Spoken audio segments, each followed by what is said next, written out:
I'm Keith. I work for a general company as an employee. I'm not really on a fast track to promotion, but I do my job reasonably well. I'm about to turn 40. However, my love life is completely non-existent. I've become accustomed to living alone. I did have normal relationships when I was 20, but nothing really worked out, and after I turned 30, I sort of gave up. My focus shifted more toward my work, and before I knew it, I was almost 40. I don't particularly mind being single, but I do hope to have a family someday. I'm living quite casually, but my parents, especially my mom, worry about me being single. My mom keeps telling me, "It's high time you think about getting married." Thanks to my sister and her husband, who have 3 children, my parents aren't expecting me to get married and show them grandchildren, but they do wish I had someone by my side.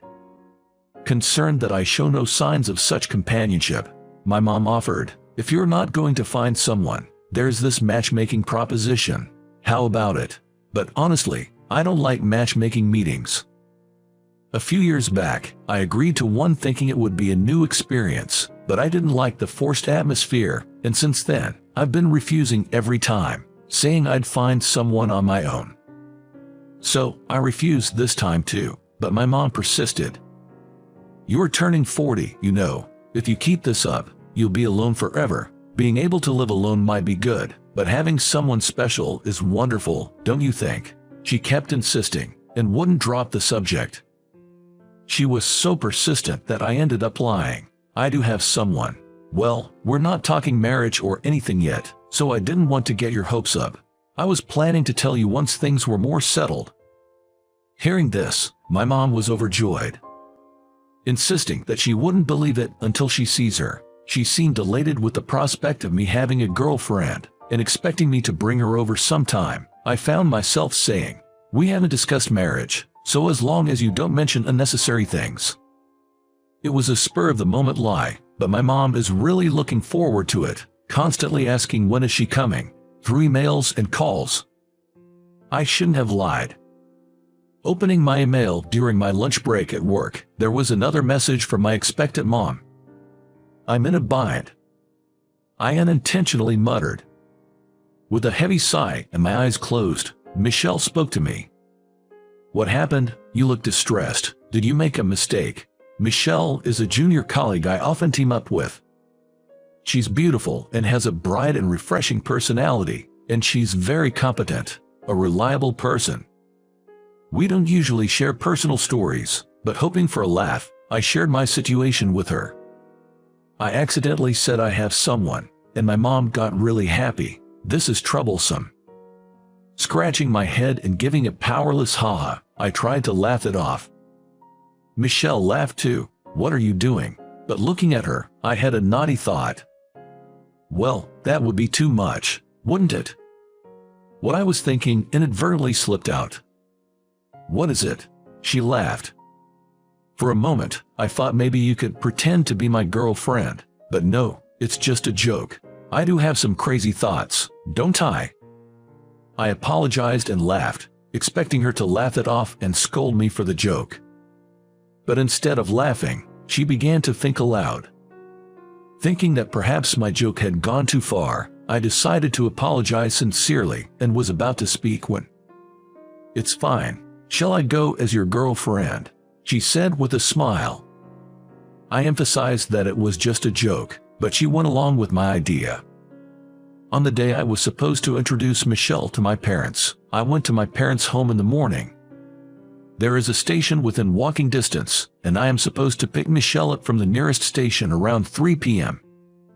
Apparently, she used to live around here and insisted that she didn't need to be picked up, but of course, I couldn't allow that.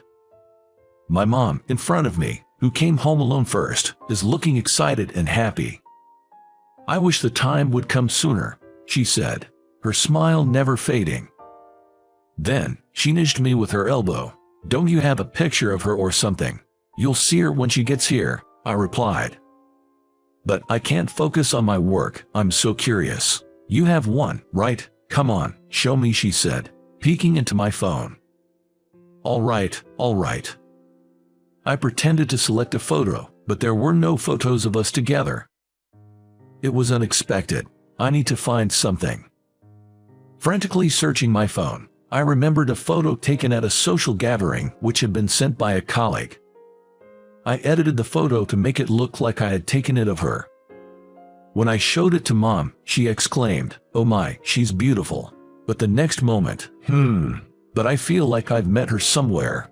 I thought she must be mistaking Michelle for someone else, but then Mom exclaimed, "Wait a minute, Keith.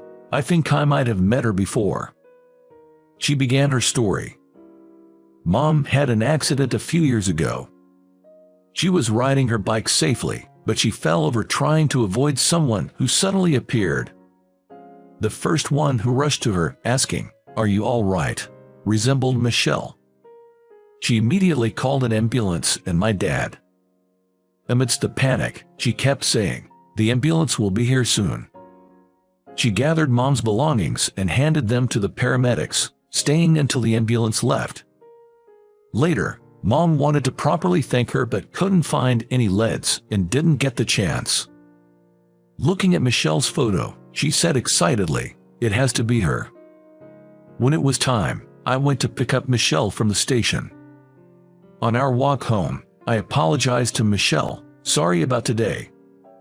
Michelle cheerfully replied, "It's fine. You always help me out. Do you want me to be myself, or should I act like a good girlfriend?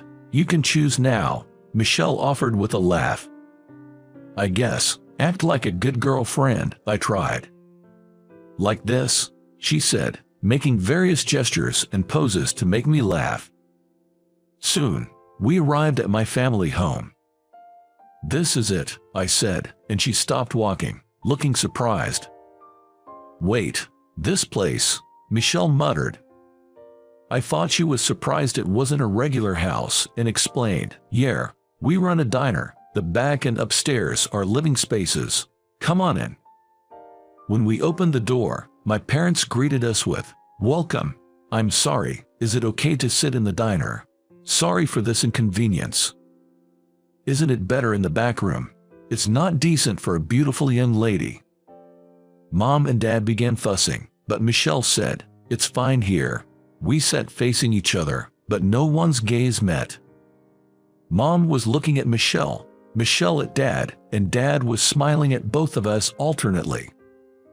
However, Dad realized that Michelle was staring straight at him. Dad and I were puzzled. Then Michelle spoke up, "Excuse me," addressing to my dad. "Excuse me," before greetings. "Do you remember me?" Dad started to think, Michelle intervened quickly. "You helped me once before," and she started to relate the incident. Michelle, when she was a new employee, used to live in an apartment a bit ahead of this diner. On her way back from work, she was sure a man she didn't know was following her from the station. She was being stalked around that time. She noticed that he was unusually close and scared. She started to walk faster but felt the sound of his footsteps coming closer. While she was wondering how far she should run, almost in tears, she saw my dad, just as he was closing up the diner. So, Michelle asked my dad for help. Dad hurriedly let Michelle inside the diner and went outside to confront the man who was probably approaching. The moment they made eye contact, that man ran away. Dad promptly called the police and protected Michelle until they arrived. My mom was out, working another job at that time, and couldn't be reached. On relatively quiet nights, she was working as a cashier at a local supermarket. Later, the stalker was caught, and Michelle quickly moved to a new apartment. Once, Michelle and her parents visited the diner to thank my parents, but my mom was out again, so she hasn't met Michelle. After expressing their gratitude, they all enjoyed my dad's signature meals and left. Hearing this story, Dad remembered. "I told you right. It's the girl from that time," Dad, a bit excitedly, said to Mom, but hearing this, Mom got even more excited. "Really? Oh wait, I think I've met you too. Wasn't it 5 years ago, when I fell off my bike and couldn't get up?" Mom started telling Michelle about the incident.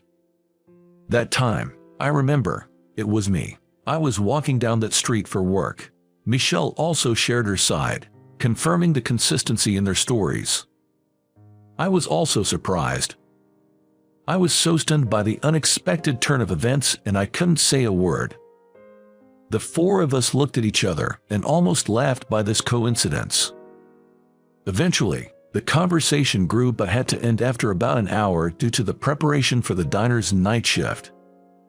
We had a great time. My parents walked Michelle to the entrance with a smile, saying, "Come again." And I decided to take Michelle to the station. "Thank you so much for today. Sorry to ask you being a replacement. It was helpful." As I expressed my thanks, Michelle also thanked me again and said she had a good time. And I was quite helped by her conversation skills. You managed to keep up with my parents' conversation well. You know, when they asked, "What do you like about me?" I told them not to ask unnecessary things. Sorry if that put you on the spot. Then she said, "I wasn't bothered at all. Besides, what I like about you is my true feeling," with a shy smile. Really, a bit taken aback, I hear. You are kind, reliable, and you never raise your voice or get mad. I respect you, Keith. I even think you're pretty cool. As Michelle continues. Suddenly hearing such things, I didn't know how to respond and mumbled, Is that so? Thank you," awkwardly. Watching me fumble my words, Michelle chuckled. Michelle laughed and said, "When we meet in casual clothes, it feels different." I felt Michelle's cheeks were a bit red. While I was thinking about it, Michelle looked back at me. "I might not be able to say this when I see you at work, so I'll say it now. I'm interested in you, Keith." We were just at the ticket gate. I stopped and said, but Michelle said, "See you," and with a smile, quickly passed through the ticket gate. Before she disappeared from view, she turned around and waved at me with a smile. I was left in confusion. No way, I mean, such a thing. She is about 10 years younger than me. And there's no way such a beautiful girl would like someone like me. But was she implying that she likes me?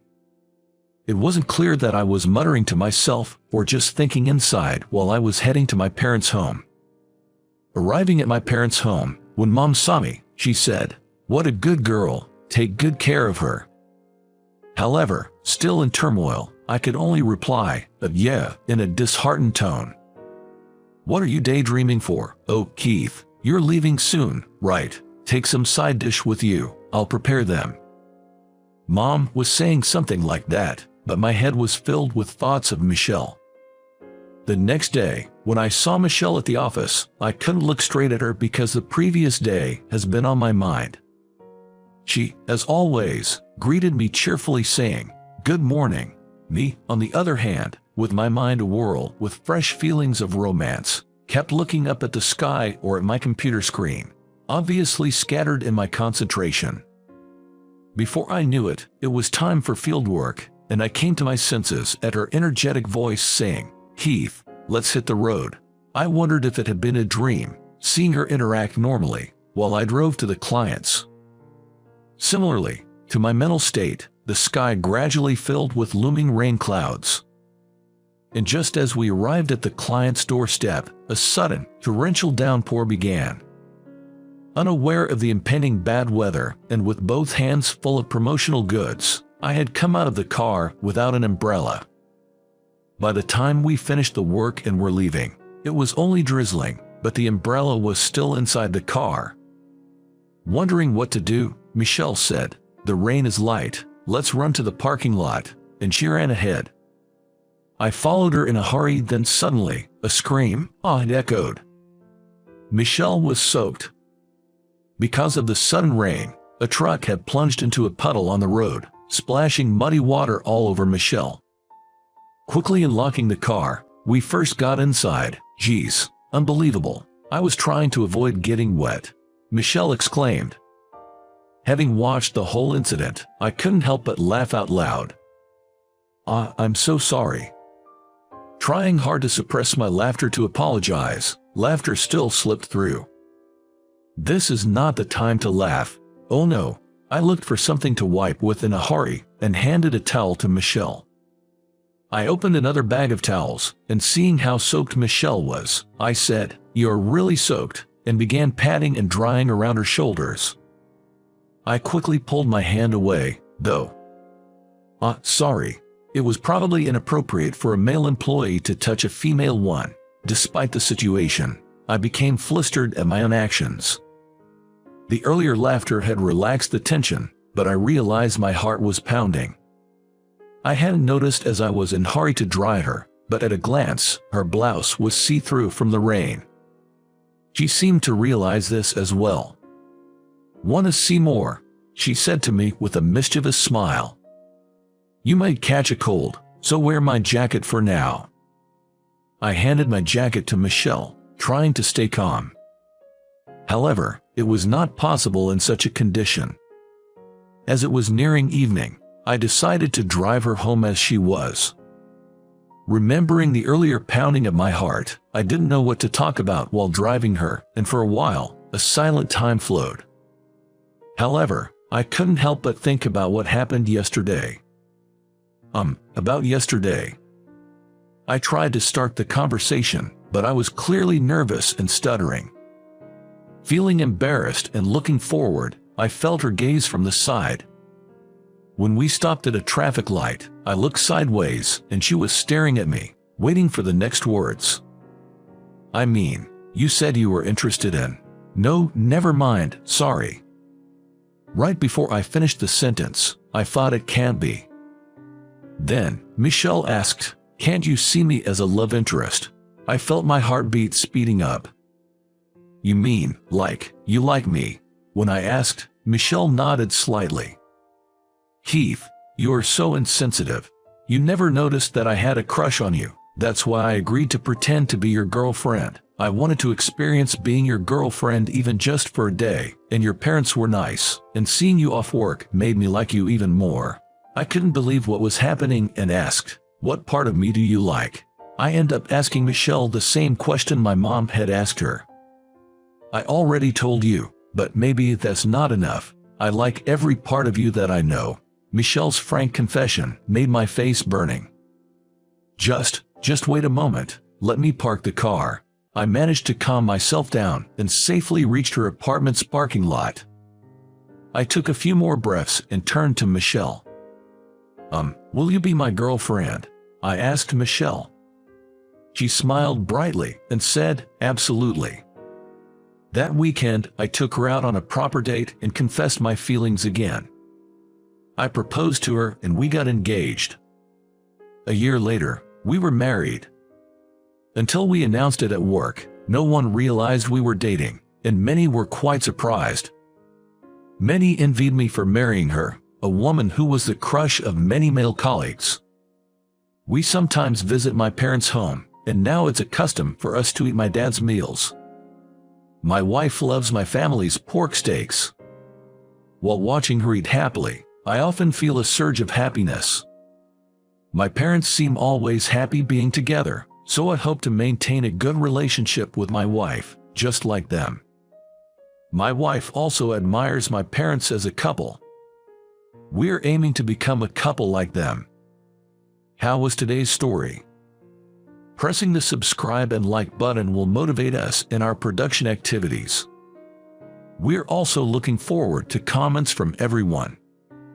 See you in the next video.